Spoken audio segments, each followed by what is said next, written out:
Olá pessoal, sejam bem-vindos ao canal Entre Linhas. É o momento de nós explorarmos as entrelinhas da lição da Escola Sabatina. Pessoal, já estamos aqui na 10ª lição, caminhando aí para o fim dessa série de 14 estudos, onde no 14º estudo está prometido, vamos ver, né, a presença aí do nosso amigo do hashtag Volta a Alexandre. Bom, hoje nós vamos estudar, pessoal, as chamas do inferno.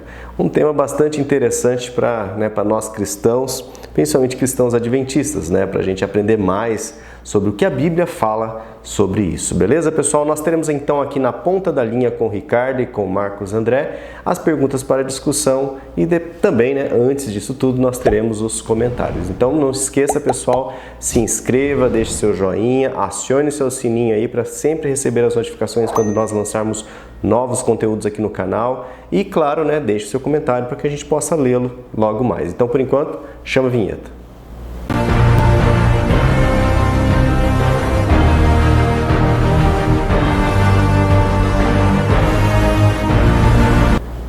Bom, pessoal, esse é o momento de nós conferirmos aqui os comentários das entrelinhas, as Olimpíadas aqui do pessoal que tem comentado conosco, compartilhado aí as suas impressões, dedicado um pouquinho do seu tempo para nos dar um retorno. Aqui, a campeã dessa Olimpíada, dessa série, é Edilza Nascimento, uma querida aí do canal que sempre está conosco. Foi a primeira a comentar, vídeo curtido, comentado, compartilhado. Boa semana a todos, boa semana a você também, Edilza. Ela também participa aqui do culto de oração da Igreja Central de Campo Mourão. A Valdenice Cerqueira, que ela coloca o nome completo, Valdenice Mártir Cerqueira, aqui de Presidente Prudente. Feliz sábado, querido pastores virtuais, Deus abençoando sempre vocês com esse ministério maravilhoso que nos ajuda a estudarmos a lição. Amém, Senhor Jesus. Hashtag, CCC, curtido, comentado e compartilhado. Ela está no pódio também, viu, Valdenice? Segundo lugar aqui nos comentários. O Genésio Mioto, terceiro lugar aqui. Oi, Lúcio. Um feliz sábado a todos. Hoje eu consegui o número 2 de clicar no joinha, mas qualquer hora posso ser o número 1. Que Deus abençoe vocês aí no estúdio, a todos os participantes do canal Entre Linhas. Para mim aqui apareceu o Genésio em terceiro. Deve ter tido um empate aí entre o Genésio e a Valdenice. Mas está no pódio, Genésio? E um dia, quem sabe, você seja o primeiro a dar o cliquezinho aí. A Lindalva Dias, ela comenta assim: olá, irmãos do canal Entre Linhas. É muito bom poder estudar com vocês a lição da Escola Sabatina todas as semanas, Tenho aprendido muito, que legal, Lindalva, e tenho levado esse aprendizado para a igreja nos dias em que passo a lição. Isso é muito legal. Hoje tivemos o prazer de receber o Marcos André aqui na IASD de Guapimirim, e que mensagem maravilhosa que ele trouxe. Volte sempre, irmão. Ó, irmão Marco.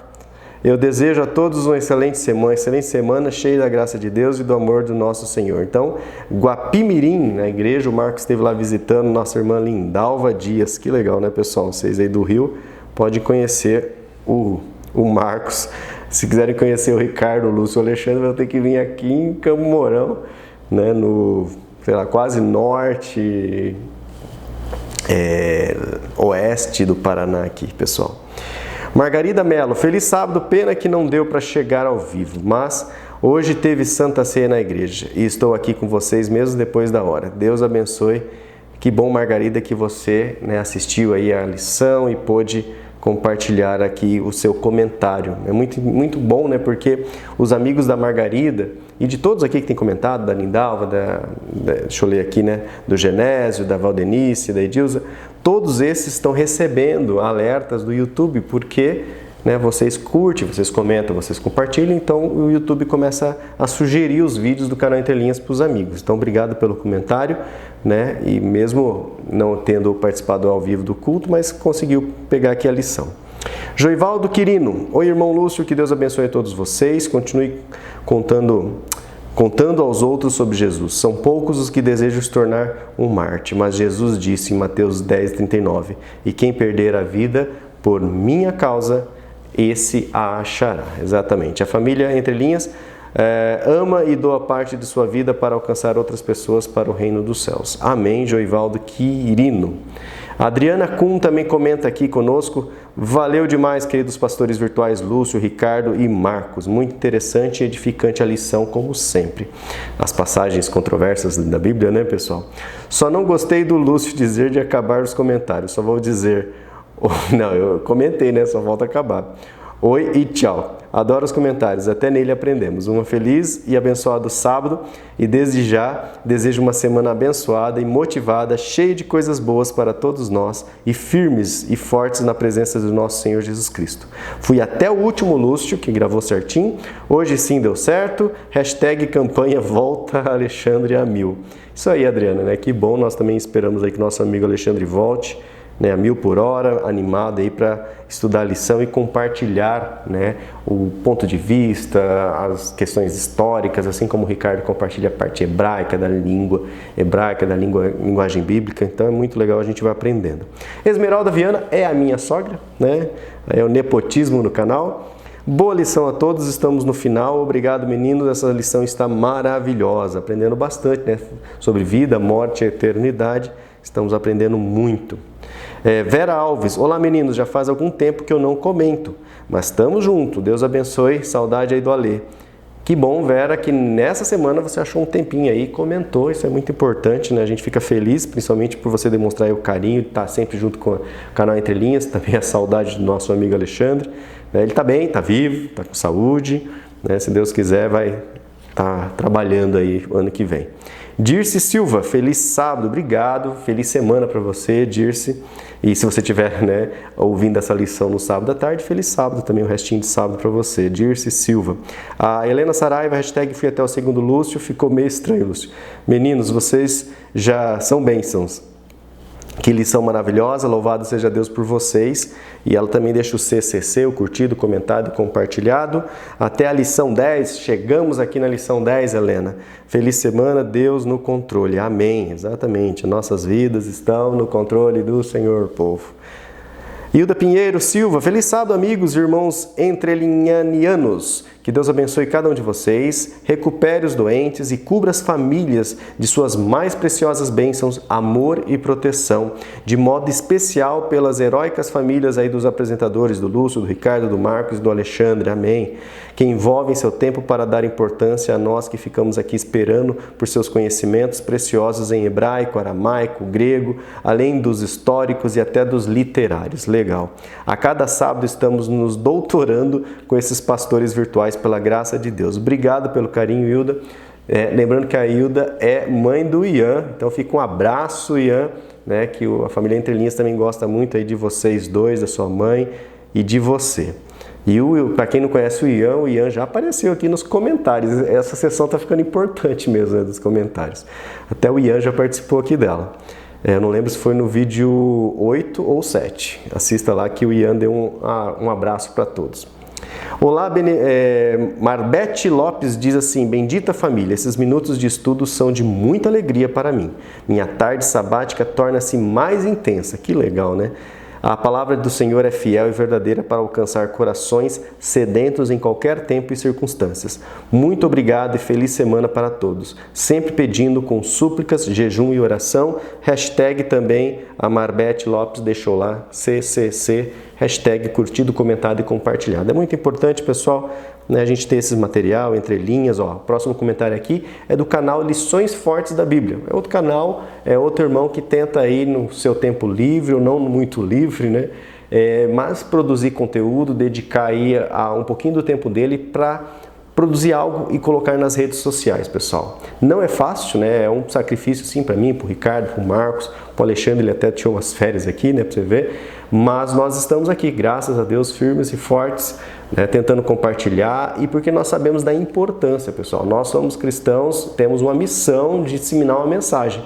Não dá para disseminar essa mensagem lá nas quatro paredes da nossa casa, né, pessoal? Como diz, né, a luz tem que ser colocada em cima da mesa para brilhar, e não embaixo da mesa. Então nós estamos aqui tentando produzir, inundar esse YouTube, essas plataformas aí com algum conteúdo. E Lições Fortes da Bíblia disse assim: olá, meus queridos irmãos, Deus abençoe vocês todos. Forte abraço. Obrigado aí, irmão. Eu não lembro o nome dele, acho que ele já colocou algum comentário, mas o perfil é Lições Fortes da Bíblia. A Vegetariano Consciência, que é a Beth. Olá a todos do Entre Linhas. Lúcio, que nunca cabe esse seu espaço dos comentários. Nós gostamos muito. Aproveitamos para pedir oração pela esposa do ancião aqui da IASD da Pedra de Guaratiba, aqui no Rio de Janeiro também. A Beth é lá conterrânea do Marcos, que fará uma cirurgia de retirada do tumor no seio no início de dezembro. Hoje muito ansiosa por assistir essa lição, abraços. Então vamos lembrar, ela acho que não colocou o nome aqui, mas é a esposa do ancião da IASD da Pedra de Guaratiba, Rio de Janeiro. Então vamos orar. Eu aproveito aqui, né, já que nós estamos nesse momento aqui, né, Beth, de oração, de colocar aqui, abrir o coração. Minha cunhada também, a Ana, ela terminou a sessão de químio, todas as sessões, agora já está agendando a cirurgia, que também vai tirar, né, a mama, né, o tumor. Já reduziu, depois vai fazer a rádio, ele tem, e depois, né, agora tem uns protocolos assim para tentar evitar o retorno. Então vamos orar, né, pela esposa aqui do ancião da Pedra de Guaratiba, no Rio, e também, né, pela Ana, minha cunhada, e por tantos outros que nós recebemos nos nossos grupos de oração que estão precisando de saúde. Hoje no culto de quarta-feira, muitos pedindo pela saúde e pela família. Essencial para a nossa sociedade hoje, saúde e família. Anete Clélia Cremasco, gente... Hashtag fui até o fim. Obrigado, Anete, né, por ter comentado, e foi até o fim, assistiu tudo, muito obrigado. Ela também coloca assim: aproveito para agradecer os esclarecimentos, principalmente do Ricardo na questão do rico e Lázaro. Muito legal, pessoal, é muito bom mesmo relembrar ou aprender essas coisas novas. Robertson Dolce, fui até o tchau do Lúcio. Isso aí, Robertson. Valeu pelo seu comentário, pelo seu engajamento aqui. Saskia Câmara. Ó, Saskia. Saudade aí da Saskia comentando. Ó, sempre juntos. Deus abençoe sempre. Um abraço. Um abraço para você também, Saskia. Que Deus continue abençoando você, sua família, onde quer que você esteja. Evelyn DC. Muito bom, achei vocês. Deus abençoe. Amo a lição da Escola Sabatina. Que bom, Evelyn. Né? Eu não lembro se ela falou que achei vocês porque tinha perdido ou encontrou pela primeira vez. Então, Evelyn, né, seja bem-vinda pela primeira vez ou seja bem-vinda novamente aqui à família Entre Linhas. Nos comentários das Entre Linhas, hoje nós temos os dois participantes, né? A Sandra Bittar e o João Cavaco. Agora nós estamos aqui no João Cavaco, que ele diz assim, sobre a palavra... comentando, né, sobre a parábola do rico e do Lázaro, ele também deixa os comentários dele. Ele também coloca aqui sobre o ladrão na cruz durante a crucifixão, aquela questão, né, quando que ele vai estar com Deus no paraíso de verdade.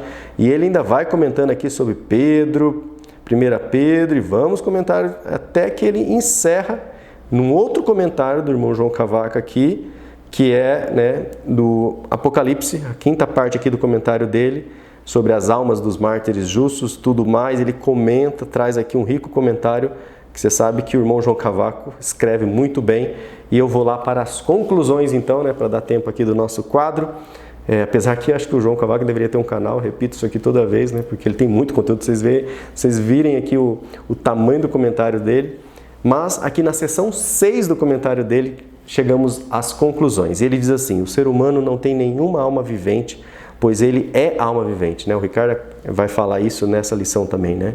Fica a questão desses casos importantes de boa e má interpretação. Procuras conhecer cada vez mais a Deus pela revelação de Cristo, no Espírito Santo, na Bíblia, na tua experiência, nos diálogos com Deus e nas reflexões sobre o que a Trindade fez, faz e fará para ti, para o mundo, o universo, para a felicidade eterna, harmoniosa, livre e constantemente cheia de criações. E lá no fim a gente acha uma interrogação, tudo isso era uma pergunta, né? Não é no inglês, então fica essa reflexão para nós, né? Será que a gente realmente está buscando a Deus de verdade, né? E não estamos só estudando a Bíblia só para jogar na cara dos outros, né? Mas que o Espírito Santo trabalhe em nós. E agora, o último comentário aqui, Sandra Bittar. Oi meninos e família Entre Linhas, tudo bem? Tudo bem, Sandra? Espero que sim. Por aqui muito corrido. Aqui também no Brasil muito corrido, aqui em Campo Mourão também, assumindo muitas atividades do marido, pois o mesmo está com homeostase alterada, mas vai melhorar, se Deus quiser. Gostaria de destacar que, além das passagens bíblicas controversas apresentadas, de tempo em tempo surgem no nosso cotidiano questionamentos que de imediato questionam as Escrituras e demonstram alguma controvérsia, se não refletida e analisada. Fica aqui várias dicas, tão bem expostas aí pelo Ricardo. Devemos lembrar que a palavra de Deus é a verdade e é uma só. Não é como a palavra do mundo, que hoje é uma coisa e amanhã é outra bem diferente. Necessitamos buscar o entendimento do que Deus está nos falando através das Escrituras. Caso contrário, corremos o risco de acreditar em controversas falsas. Busquemos sempre orientações do Espírito Santo, isso é muito importante, né, Sandra? Sem o Espírito Santo não tem como a gente estudar a palavra que foi inspirada por ele. E segundo esta orientação, com certeza o nosso Deus colocará pessoas que nos auxiliarão no entendimento de sua palavra. Hashtag fui até o final, hashtag volta Alexandre, grande abraço aqui, grande abraço para você também, Sandra, grande abraço a todos aí que dedicaram um tempinho e que deu tempo, né, de eu ler aqui ao vivo, gravando aqui o comentário de vocês, tá? É muito legal a gente comentar e fica a dica, né? Leia os comentários aqui do pessoal, tem muito material rico aqui para vocês que gostam, né, de se envolver com essas coisas espirituais. Bom, pessoal, vamos então agora para a parte que realmente interessa, né? Na ponta da linha aqui de sábado, domingo e segunda com o Ricardo e depois na ponta da linha com o Marcos André. Mas antes, como já comentamos aqui, não podemos estudar a palavra de Deus sem antes clamar que o Espírito Santo, né, venha de uma forma sobrenatural atuar em nossa mente, nos clarificando aí as mensagens, nos fazendo entender coisas que são às vezes difíceis para entender e que às vezes a gente não entende porque que a pessoa lá fora não entende. Beleza? Vamos orar então ao nosso Deus nesse momento. Oremos. Senhor Deus, nosso Pai, colocamos diante de Ti, ó Pai, toda a nossa vida, todo o nosso ser, todas as nossas aflições, principalmente sobre os nossos amigos e familiares doentes, ó Pai. Cuide deles, mas cuide principalmente, não só da carne, cuide do espírito, ó Pai. E de todos nós aqui, na verdade, cuide de nosso espírito. Nos ajude a entendermos, ó Pai, as mensagens que o Senhor tem para cada um, para que em cada um no seu nível, no seu momento de amadurecimento, possa entender a palavra, praticá-la e disseminá-la com aqueles amigos que estão por perto, Senhor. Neste momento, vamos iniciar aqui na ponta da linha, estudar esse tema sobre as chamas do inferno, que nós entendamos, ó Pai, cada palavra colocada aqui pelo Ricardo e pelo Marcos e possamos ao final, ó Pai, desse estudo, termos mais prática, termos mais teoria, termos mais proximidade de Ti. É o que nós clamamos humildemente em nome de Jesus. Amém. Então, vamos lá. Chega aí, Ricardo, agora é com você. Vamos lá, pessoal. Então, lição 10. As chamas do inferno. O verso para memorizar, o verso áureo, está lá em 1 Tessalonicenses 5:21. Examinem todas as coisas, retenham aquilo que é bom. Eu separei para vocês aqui algumas palavras em hebraico que elas podem ser traduzidas por inferno. A primeira palavra, avadon, é inferno, ela pode ser traduzida também por destruição. Avadon é inferno ou destruição. A segunda palavra que eu trouxe para vocês é Tofet. E ela significa inferno, mas ela pode significar fogueira. Aí ela já carrega, ela já atrai essa noção de chamas, de fogo. E ela também pode ser traduzida por lugar de sacrifício. Outra palavra é mais conhecida, é Sheol, que é traduzida por inferno, e também pode ser traduzida por sepultura ou túmulo. E a última palavra é Tsalmon, que ela pode ser traduzida por inferno, trevas ou escuridão.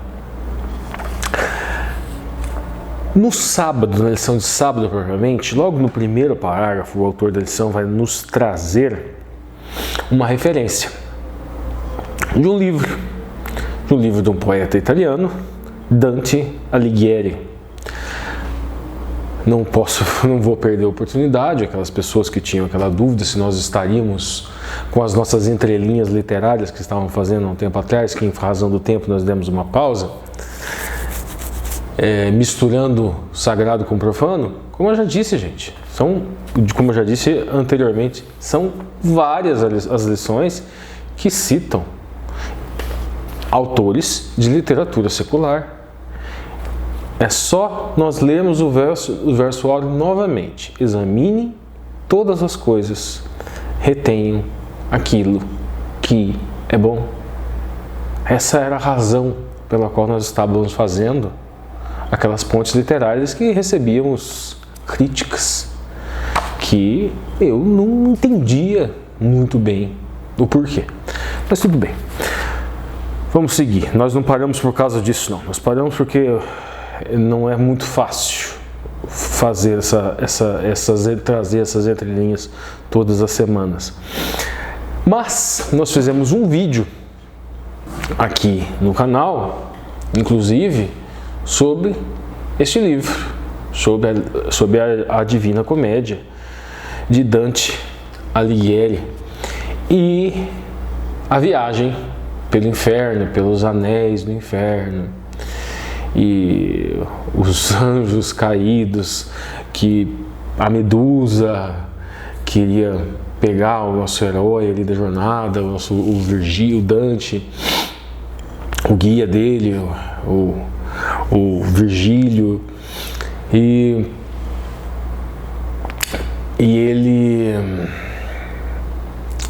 ele caminha por todos os círculos. O interessante é o que eu posso trazer rapidamente trazer e rememorar para vocês é que na história, gente, ele encontra muitos nobres e muitos religiosos.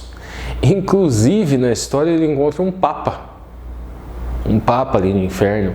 Ele encontra Epicuro, que é um filósofo grego, que a sua filosofia é bem mal compreendida, mas talvez ele estivesse lá no inferno por causa do trilema de Epicuro, né, que questiona a onisciência de Deus, a onipotência de Deus e o amor de Deus. Talvez por isso que ele foi colocado ali no inferno. Mas o mais interessante é ele colocar clérigos, colocar papas, colocar bispos ali nos anéis.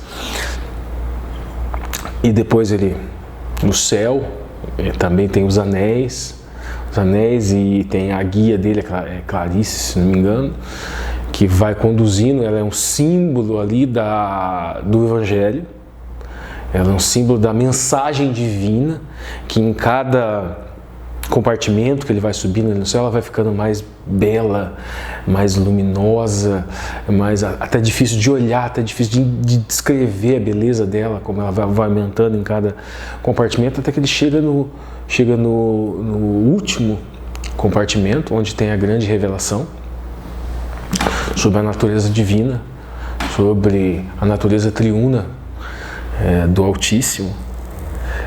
E esse é o livro do nosso que nós já fizemos entre linhas. Vocês podem dar uma procurada na playlist aí. O livro, ele não é um livro doutrinário. Ele é um poema fictício, cheio de simbolismos, cheio de metáforas, que ele não tem a intenção de descrever nada de forma dogmática, né? Inclusive aqui no primeiro parágrafo, é uma jornada fictícia da alma após a morte. Na verdade, não é bem uma jornada fictícia da alma após a morte, ele não tem essa intenção. Na verdade, é uma jornada fictícia do conhecimento cristão, ao longo da vida mesmo.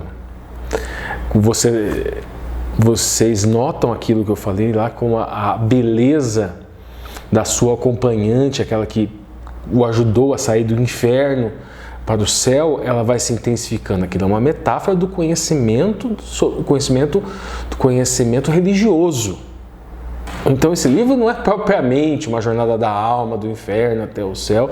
Não, é uma metáfora do conhecimento, de como o indivíduo vai adquirindo conhecimento. É uma crítica social, é uma crítica aos religiosos da época, também tem todo esse lado dessa crítica.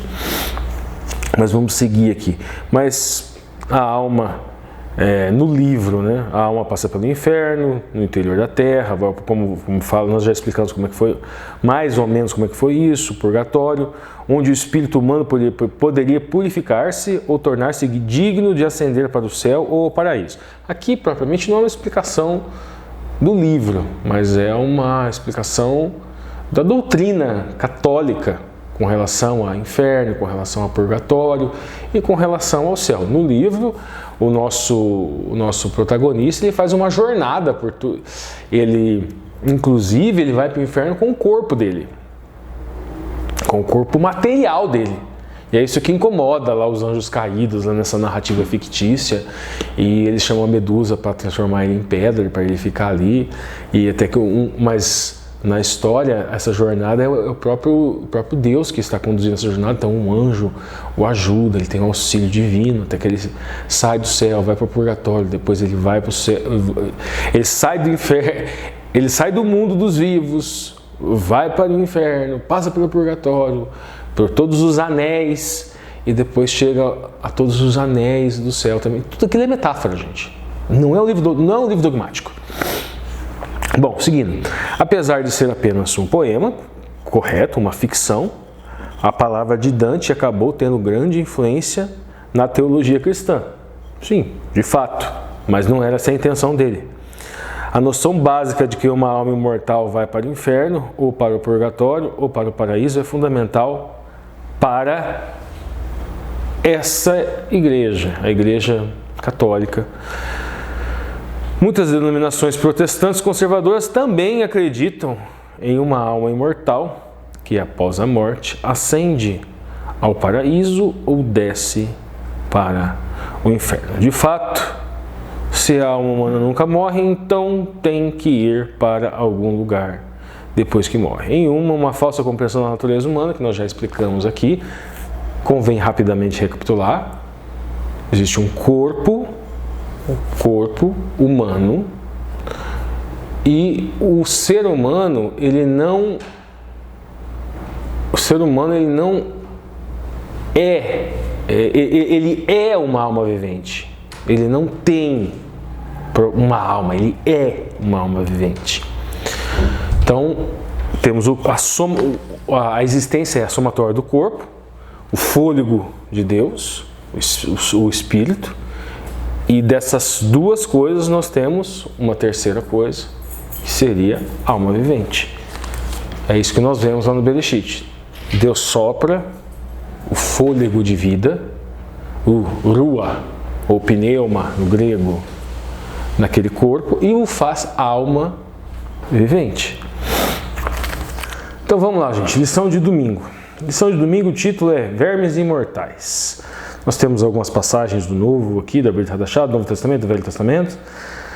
E a pergunta é a seguinte: como vocês entendem a expressão não lhes morre como o verme? E o autor da lição, no primeiro parágrafo, vai explicar para a gente que alguns interpretam esse substantivo singular, verme, como uma alusão a uma suposta alma e espírito que desencarna do ímpio após a morte. Voa para o inferno, mais ou menos como as doutrinas que gostaram do livro do Dante, vamos dizer assim, que beberam daquela fonte e criaram dogmas, que não era a intenção dele, repito. Mas temos alguma questão. O autor vai trazer o comentário de Robert Bretcher, que diz o seguinte: na verdade, verme no singular é usado para denominar os vermes de modo geral. Não quer dizer um único verme, refere-se a vermes que se alimentam de corpos em composição. O autor também traz uma paráfrase que está lá em Marcos. Ele vai parafrasear Marcos 9,48, dizendo que Jesus citou justamente Isaías 62,24 da seguinte forma. Ele diz o seguinte: eles sairão e verão os cadáveres daqueles que se rebelaram contra mim, porque o seu verme nunca morrerá, nem o seu fogo apagará, e eles serão um horror para a humanidade. Então, pera lá, gente. O verme deles nunca morrerá. Não é estranho? Quer dizer, e o próprio Cristo falando isso. Então, nós temos duas passagens. Nós temos o Messias citando uma passagem do Velho Testamento, que está lá em Isaías, que em Marcos, né, falando do Messias, de Yeshua, citando uma passagem do Velho Testamento, e de um verme que não morre. Bom, vamos seguir aqui e vamos ver qual é a solução que o autor da lição traz, e nós temos aqui uma contribuição, complemento, depois.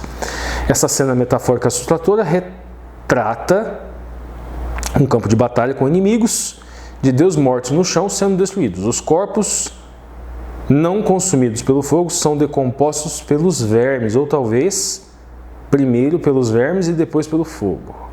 Seja como for, não há nenhuma referência a qualquer suposta alma que escape da destruição do corpo e voe para o inferno. Mas, e os vermes que nunca morrem?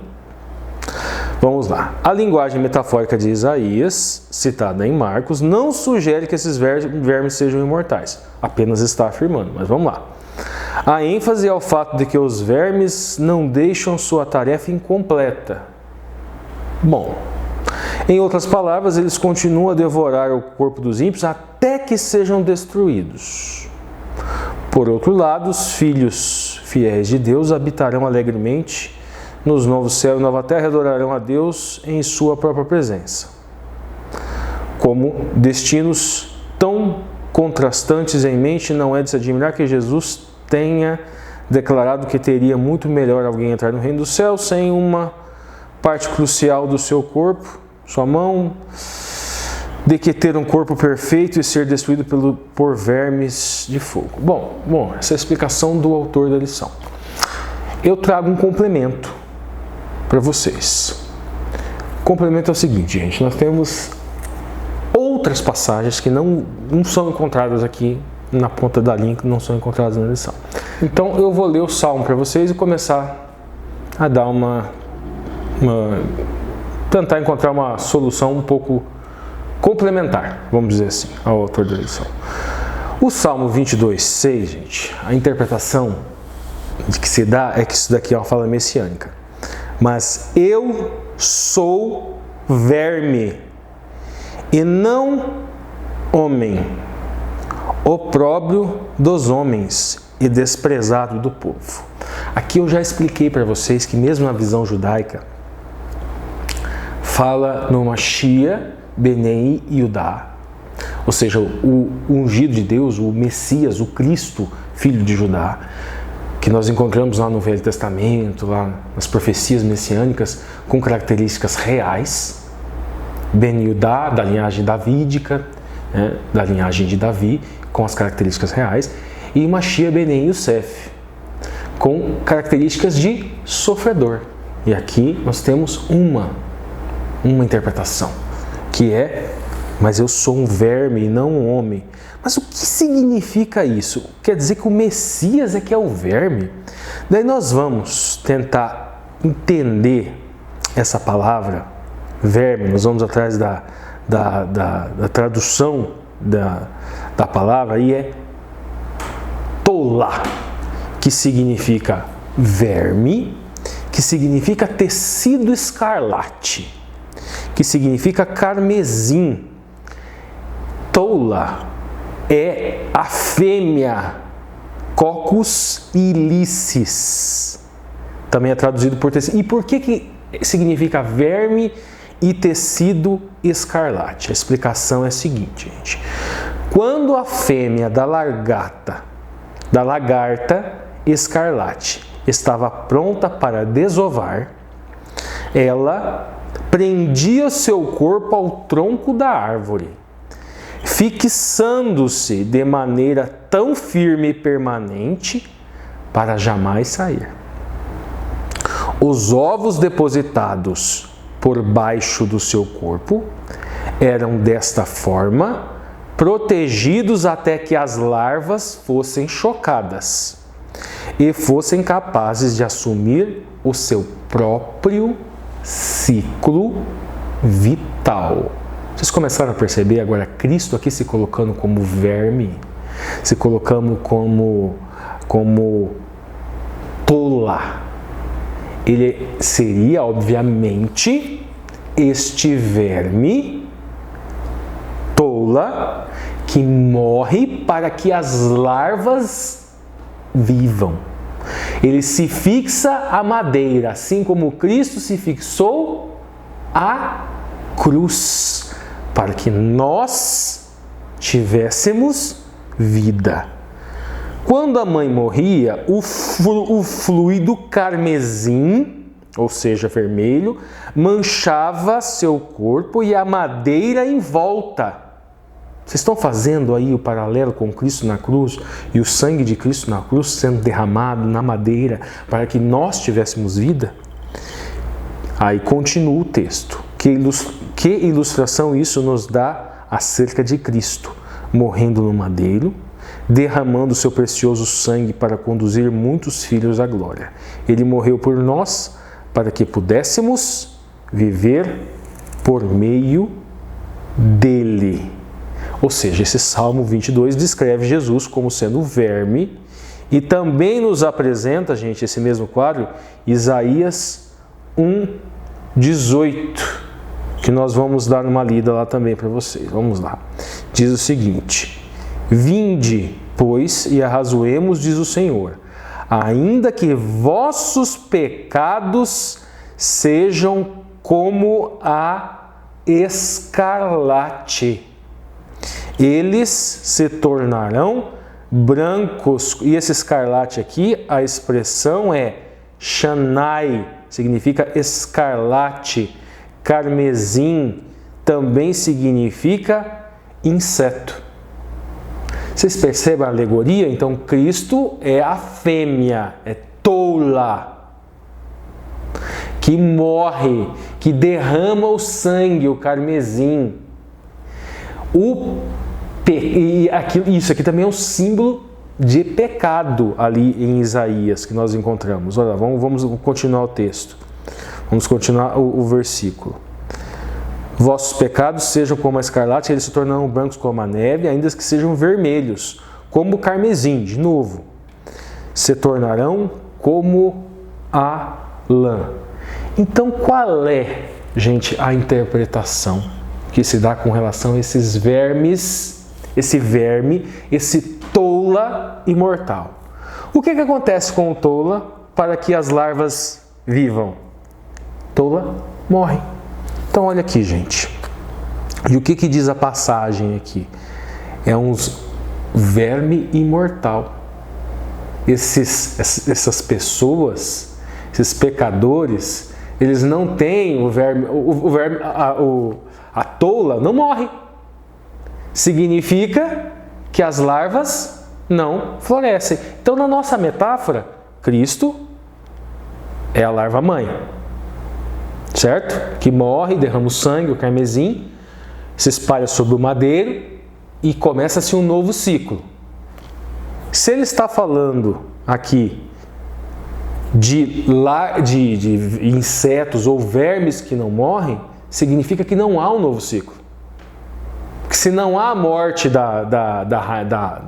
verme mãe, o novo ciclo de vida não se inicia.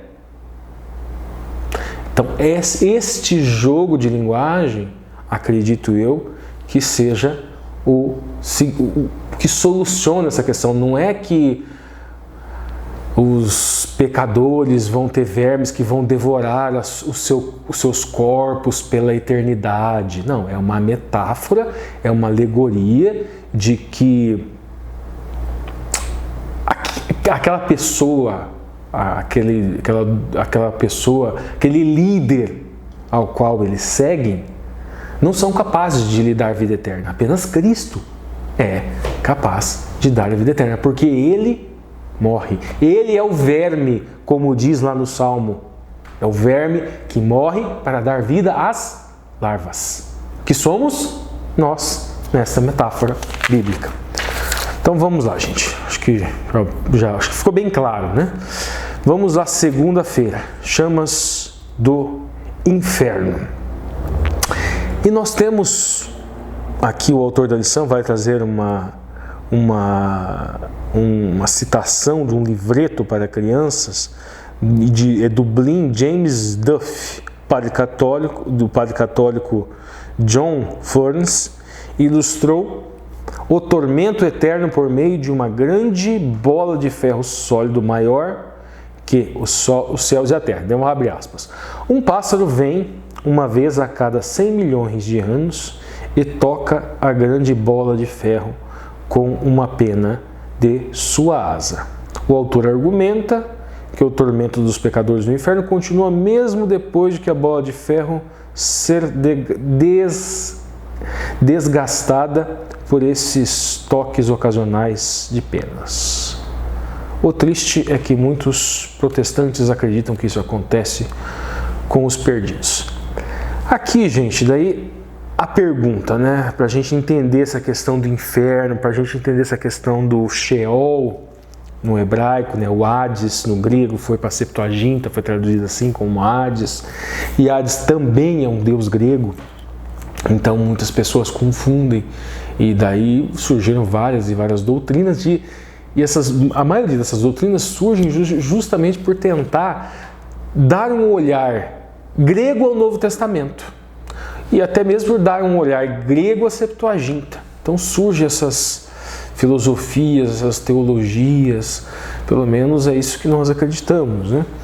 Mas nós precisamos também procurar algumas respostas no original, mas sempre lembrando, gente, vai haver ambiguidades, e nós vamos entender essas ambiguidades hoje.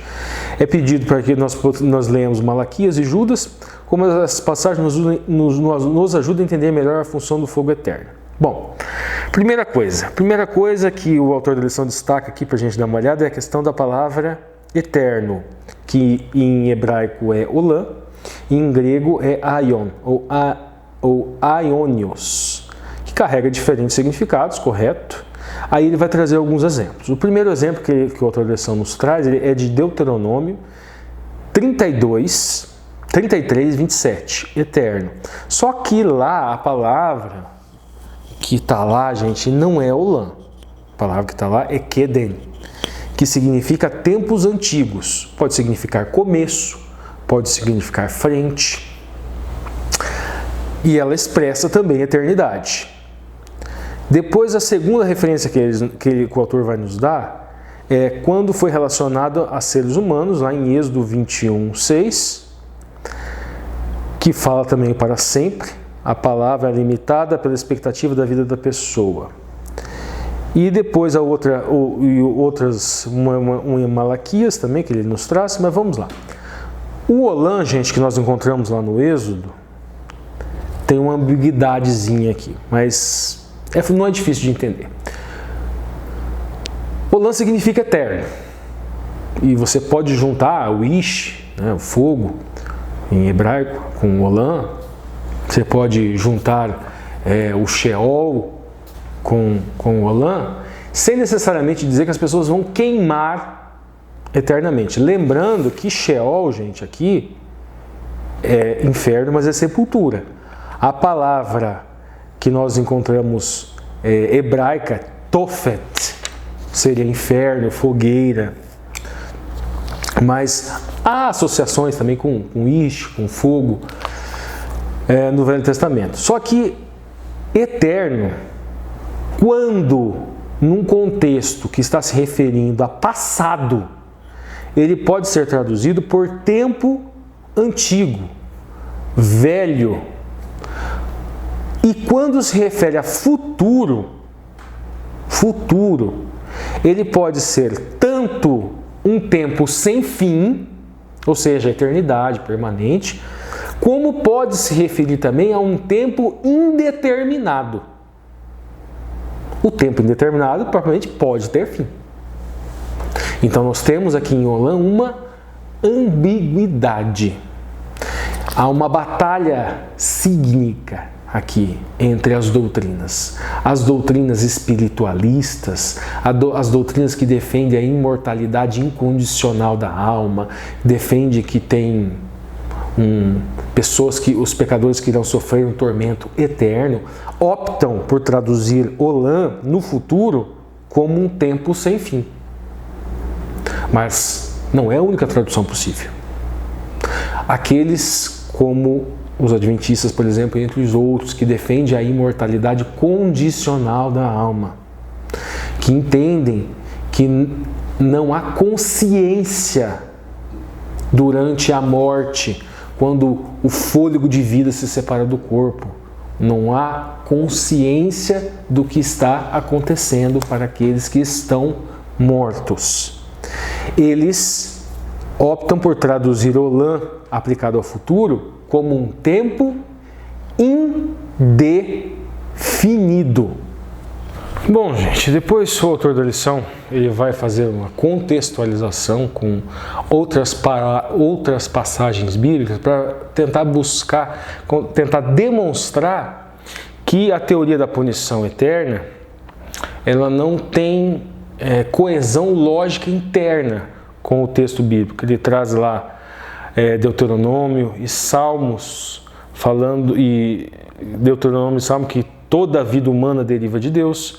Ele traz Ezequiel 33:11 que fala que Deus não tem prazer com a morte dos ímpios. Então, como ele teria prazer, se ele não tem prazer com a morte dos ímpios, imagina se ele teria prazer em deixar a humanidade, os ímpios pela eternidade sendo devorados por vermes ou pela eternidade queimando num fogo eterno. E por fim ele conclui dizendo que todas as referências bíblicas ao fogo eterno devem ser vistas como uma alusão ao lago de fogo pós-milênio. O que ele está falando aqui, gente? Eu vou fazer uma pequena contextualização do que ele está querendo dizer e terminamos. Vamos lá. Nós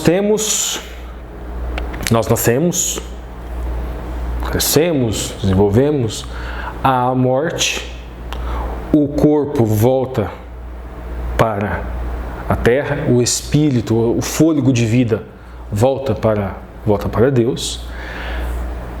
Mas quando o Messias regressar, essa é a doutrina que nós defendemos, mas quando o Messias voltar, este fôlego de vida volta para o corpo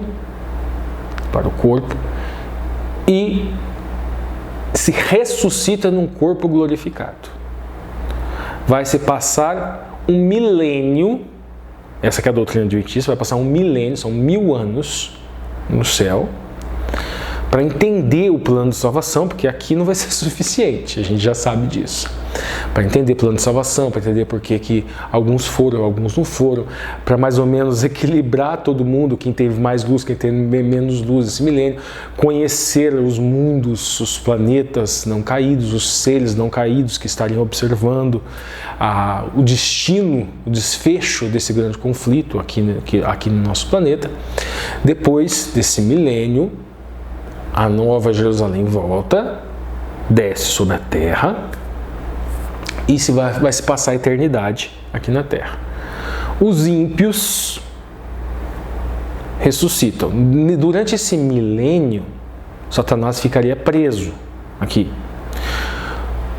Quando a Nova Jerusalém volta e o Messias, ele é coroado, esses ímpios que são lá no Apocalipse chamados de Gog e Magog, eles ressuscitam com o corpo não glorificado. O inimigo instiga a ver ali uma nova oportunidade para ele. E ele instiga estes Gog e Magog a atacar Nova Jerusalém.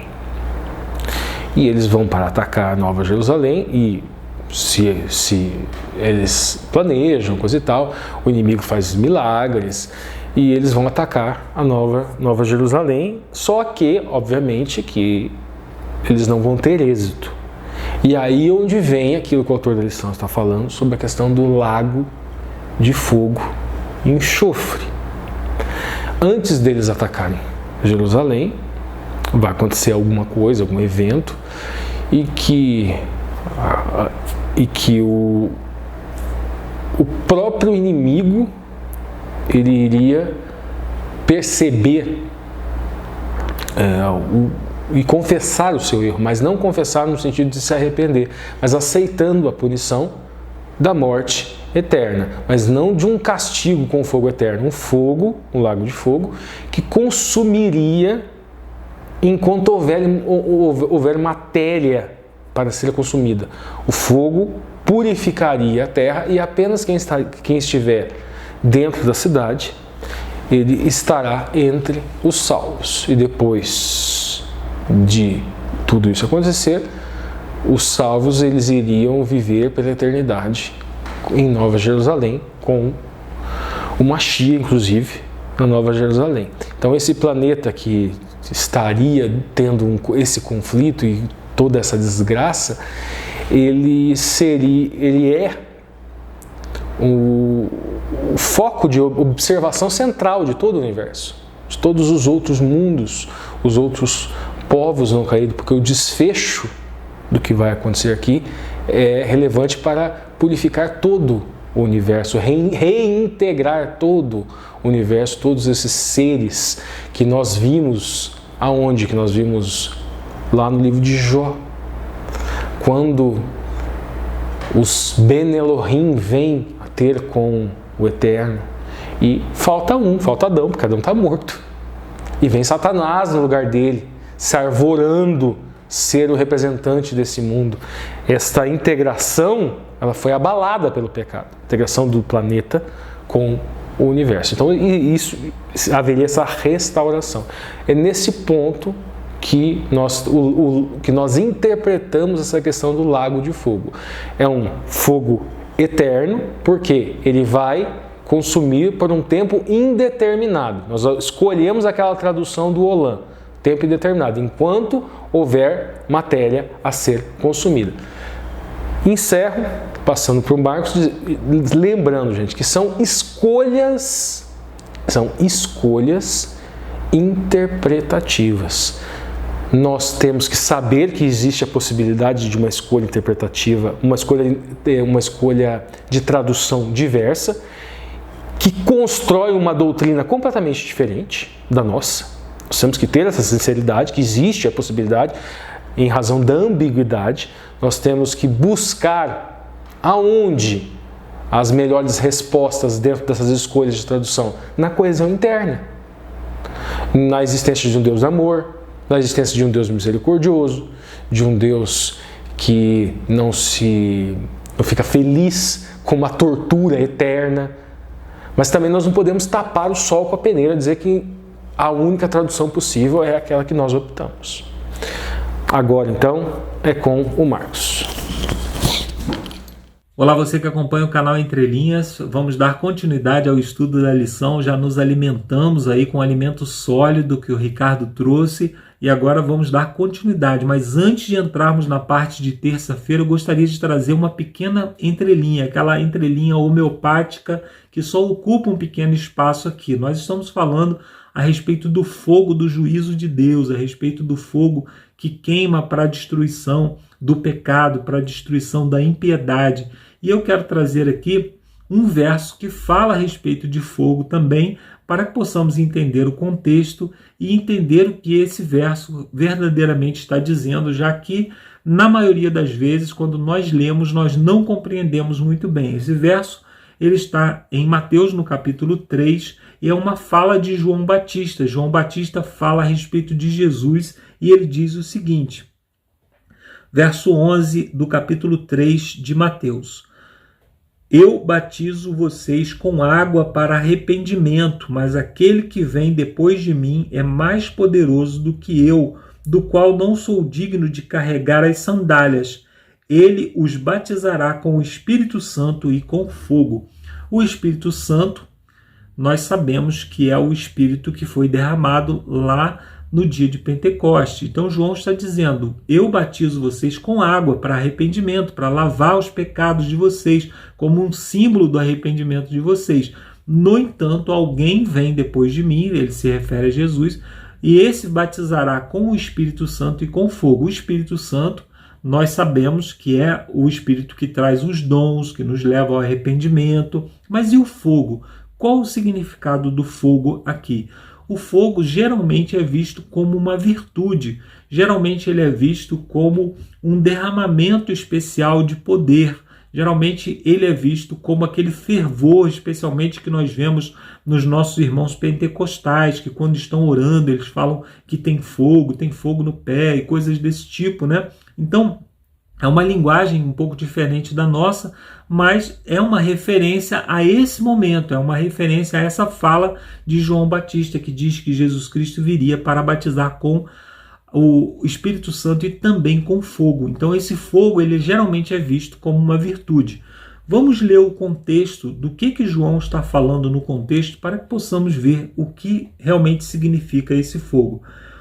A partir do verso 7, João Batista está conversando, eu vou ler aqui e você vai compreender. Quando João viu que muitos fariseus e saduceus vinham ao seu batismo, disse-lhes: raça de víboras, quem deu a entender que vocês podem fugir da ira que está por vir? Produzam frutos dignos de arrependimento.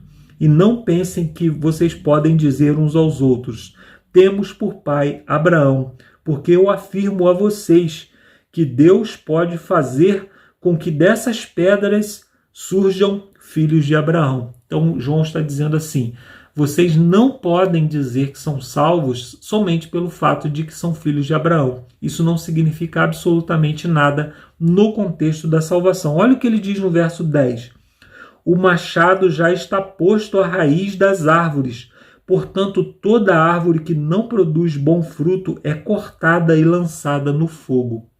Então ele diz que aquele que não produz bom fruto, ou seja, aquele que não produz um fruto digno de arrependimento, um fruto digno da salvação, ele é como uma árvore que é cortada e lançada no fogo. Aí então ele lê esse verso, ele diz esse verso: vem alguém após mim que batiza com o Espírito Santo e com fogo. Mas nesse contexto, dizendo que uma árvore que não produz fruto é lançada no fogo. Olha o que ele diz depois, no verso 12.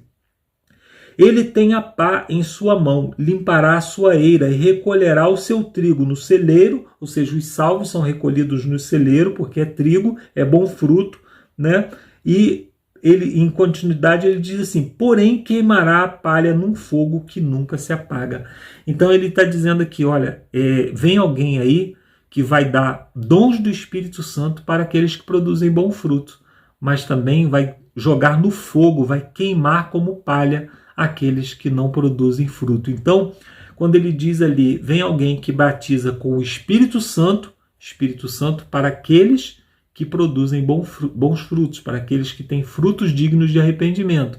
E por outro lado, aqueles que são considerados como palha, que são considerados como uma árvore que não produz frutos, fogo. E esse fogo aqui não é uma virtude, é fogo de justiça. Então, na Bíblia não existe fogo para os salvos. O fogo é para a condenação.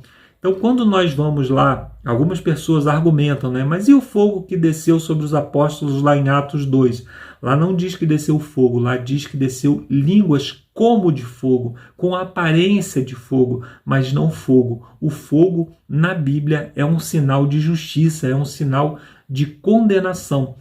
Não que vamos utilizar, e aí eu abro aqui um parênteses nessa entrelinhas, né? Jamais a gente deve utilizar isso, né, para confrontar alguém, para minimizar a fé de alguém que diz que tem fogo e coisa desse tipo, né? Se a gente tiver a oportunidade de falar com carinho, com amor a respeito dessa questão, que pinte a oportunidade que possamos falar, mas não como uma forma de confronto, né? Então é para o nosso conhecimento, já que muitos de nós também não temos o conhecimento a respeito do significado do fogo aqui. Mas nós que somos do canal Entrelinhas, né, nós entramos um pouco mais profundamente nas entrelinhas e lemos um pouco mais profundamente e tiramos algumas conclusões aí que certamente nos auxiliam. Se você tem dúvida ainda a respeito disso, em Marcos, no capítulo 1, fala sobre a mesma coisa, só que lá não fala a respeito dos condenados. Diz que João batizava e muitos se arrependiam, e lá ele diz apenas que viria alguém para batizar com o Espírito Santo. O fogo não é acrescentado ali, porque lá ele não fala a respeito de condenação. Então o fogo é um sinal de condenação. Agora sim, vamos para a parte de terça-feira, que fala a respeito dos santos no purgatório. Fala a respeito do purgatório, que é um estado intermediário, né? Eu vou ler aqui o texto e você vai entender. Os que morrem na graça e na amizade de Deus, mas não de todo purificados, embora seguros da salvação eterna, sofrem depois da morte uma purificação a fim de obterem a santidade necessária para entrar na alegria do céu.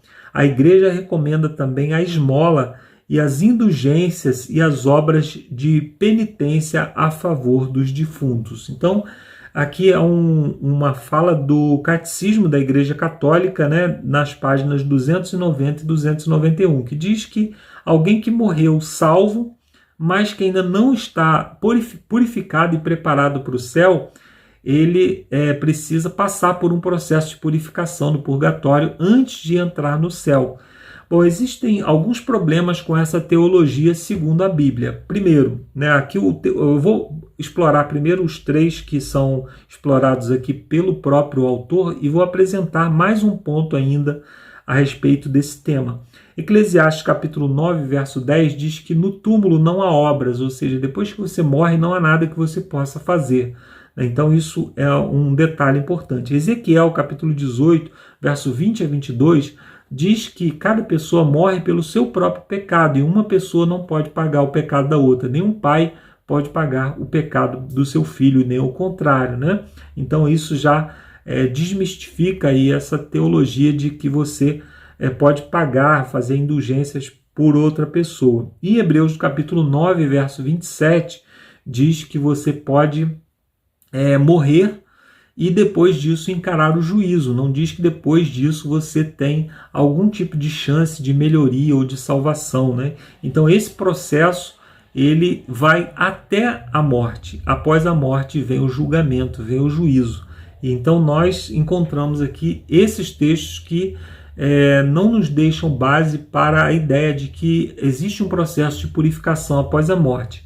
E agora eu quero apresentar o meu ponto também, um ponto adicional aqui, que é 1 Coríntios capítulo 15, que diz lá que no momento da volta de Jesus nós seremos transformados e vamos receber um corpo incorruptível. Então quando que nós somos transformados? É no momento da vinda de Jesus. É ali que nós recebemos um corpo incorruptível, no sentido de não ter mais corrupção de maldade, coisas desse tipo, e não num processo de eventual purificação, né? Então, sobre esses pontos todos que o autor apresenta, esse ponto também que eu apresentei, nós não encontramos base para essa ideia de purgatório, né? Na parte de quarta-feira, nós falamos aqui sobre um paraíso com almas desencarnadas. Geralmente, quando você está conversando com um cristão, com um evangélico de maneira geral, ele acredita que você morre, vai desencarnado para o céu, para um paraíso, e depois ressuscita para receber aí a sua redenção, para receber aí o seu galardão, né? No entanto, a Bíblia ela fala em muitos momentos, né, que esse momento onde nós vamos entrar no paraíso, como em 1 Coríntios no capítulo 15, também em Atos capítulo 2, né, verso 29 e verso 34 e 35, falam que Davi não entrou no céu, que Davi não está no céu ainda. Então esses versos eles nos mostram que a Bíblia não dá margem para dizer que alguém que morreu vai para o céu, né? Os únicos que nós encontramos aí como já arrebatados e levados para o céu são aqueles que foram ressuscitados e glorificados e aqueles que foram arrebatados em vida, como Enoque e também como Elias, né? E um exemplo de ressuscitado, Moisés, como nós já estudamos aí em lições anteriores. Então a Bíblia em nenhum momento ela tem uma história pós-túmulo, uma história de alguém que visitou o paraíso, de alguém que esteve nessa condição. Nós precisamos tomar cuidado aí com essas teologias, com os filmes, né, que são apresentados aí. E na parte de quinta-feira fala sobre a visão bíblica, né, e apresenta aqui 1 João capítulo 5, versos 3 a 12, especialmente o verso 11 e 12 ali, e diz o seguinte, que só há vida em Cristo. Aqueles que rejeitam a Cristo não têm vida. Então como que alguém poderia estar no inferno se essa pessoa rejeitou Jesus?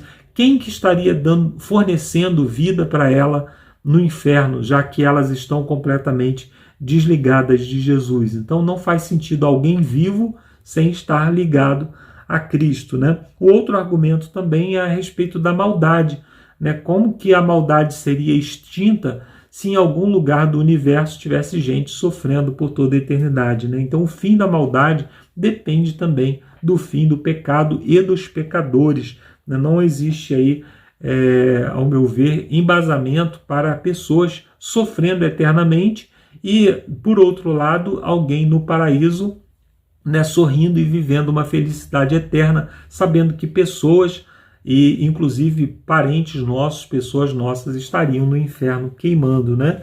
Na parte de sexta-feira nós encontramos aquelas perguntinhas, né? E fala aqui sobre a imortalidade inerente, né? Que essa doutrina, ela apoia-se na doutrina da consciência após a morte, né? Então a doutrina, assim como a do tormento eterno, apoia-se, opõe-se ao ensino bíblico. E nós precisamos entender que todas as variantes dessa ideia, né? A ideia, primeiro, começa com a ideia de que alguém morre e vai para o céu, né? E a partir disso começam as teorias de que nós podemos nos comunicar com os mortos, começa a teoria da reencarnação, começam outras teorias que não encontram embasamentos bíblicos, tudo baseado na ideia de que a alma pode sobreviver ao corpo, né? A pergunta número 1 diz assim: muitos são inflexíveis em sua crença na ideia de que os salvos vão imediatamente para o céu e de que os perdidos estão no tormento eterno. É compreensível que queiram acreditar que seus entes queridos falecidos estão com o Senhor, embora haja aquelas questões, né, de sofrimento, sabendo das coisas que estão acontecendo aqui, mas porque há um forte apego à ideia dessa ideia horrível de que os perdidos são eternamente atormentados no inferno. O que isso nos ensina sobre o poder da tradição? Isso é baseado unicamente na tradição católica. E quando você argumenta com as pessoas, né, geralmente você fala assim: olha, não faz sentido um Deus de amor lançar pessoas eternamente no fogo, ficar queimando. Aí as pessoas geralmente respondem assim: Deus é Deus de amor, mas também é Deus de justiça. Bom, então vamos explorar a justiça de Deus. Você percebe, uma pessoa, ela pecou durante 60, 70, 80 anos, 100 anos, aí, 1000 anos, né? Se a gente pegar aí os patriarcas lá antediluvianos, né? Eles chegaram perto dos 1000 anos. Faz sentido alguém passar a eternidade queimando com base no fato de que eles pecaram? Isso é justo? O que é justo? É uma punição que seja proporcional ao pecado cometido. Então, alguém deve queimar proporcionalmente ao pecado cometido. É o que diz lá em Lucas, no capítulo 12, versos 46 e 47. Cada um receberá açoites proporcionais ao que tiver cometido. Então, não há uma punição eterna proporcional a um pecado que... Imagine uma criança, né, que viveu poucos anos, um adolescente, mas que morre fora do Senhor, viveu 15, 20 anos e queima por toda a eternidade, né? Isso não faz sentido, não representa o caráter de um Deus de amor e nem o caráter de um Deus de justiça, né? Pergunta número 2. A maioria das igrejas cristãs proclama a teoria da imortalidade da alma com todas as suas teorias correlatas. O que mais devemos fazer para proclamar ao mundo a visão bíblica da morte e da vida após a morte? Então, é muito importante, né, principalmente quando nós estamos tratando com as pessoas, tratamos a respeito desse tema, tratar com muito carinho, porque existem muitas crenças limitantes a respeito desse tema, né?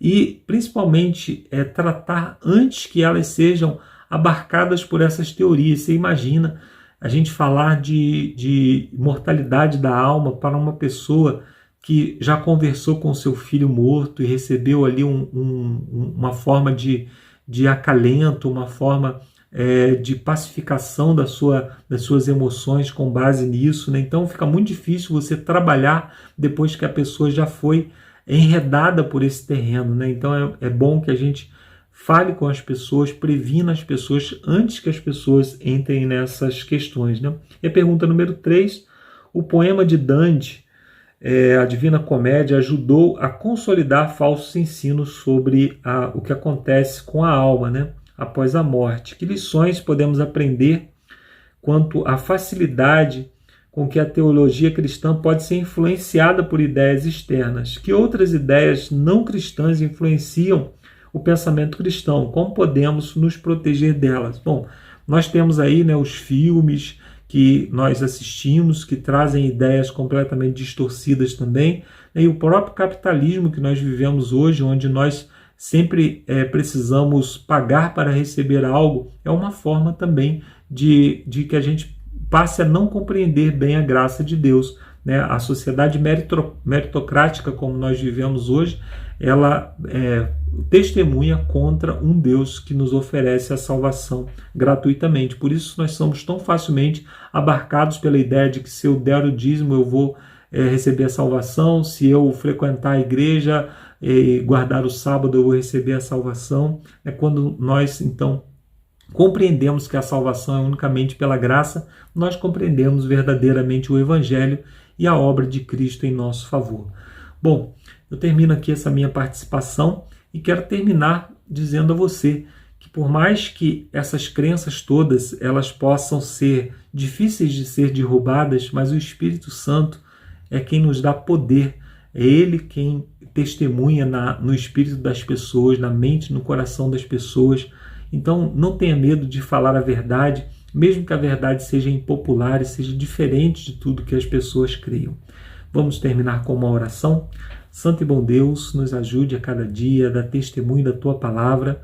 Nós te pedimos, Senhor, pela Tua graça e pela Tua misericórdia, que o Senhor nos salve para o Teu reino e que o Senhor nos dê sabedoria para falarmos, ungidos pelo Teu Santo Espírito, para que assim possamos dar testemunho a outras pessoas, de maneira que elas possam compreender a Tua palavra.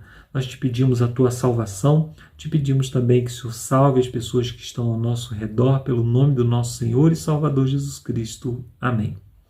Obrigado, amigos, e até a semana que vem com mais um estudo da Palavra de Deus.